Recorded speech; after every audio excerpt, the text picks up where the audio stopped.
আল্লাহু আল্লাহু আল্লাহু আল্লাহু। এই যে ভাই, আপনি সারা জঙ্গলে বসে এখানে কি করতেছেন?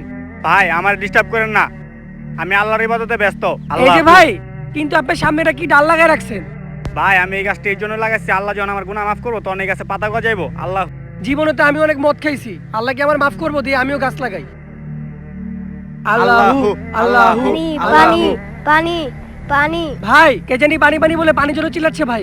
আরে ভাই আপনি আপনার ইবাদত করেন, আমার ইবাদতে ডিস্টার্ব করেন না।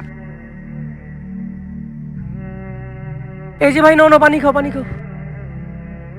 ভাই আল্লাহ আপনার ভালো করুক। আরে ভাই, এই যে ভাই দেখেন, ভাই দেখেন আল্লাহ আমার সুতো ডালে পাতা দিছে। আমি 10 বছর ধরে ইবাদত করতেছি, আমার পাতা হইলো না, তোর গাছের পাতা হয়ে গেল গা। ভাই শুধু আল্লাহর ইবাদত করলে আল্লাহ গুনাহ মাফ করবো তা কিন্তু না ভাই, তার পাশাপাশি বিপদে পড়া মানুষগুলো সাহায্য করতে হয়। ভাই আল্লাহর বান্দাকে সাহায্য করা হয়তো বা একটা ইবাদত, তার জন্য আল্লাহ তাআলা আমার সমস্ত গুনাহ মাফ করে দিয়েছে।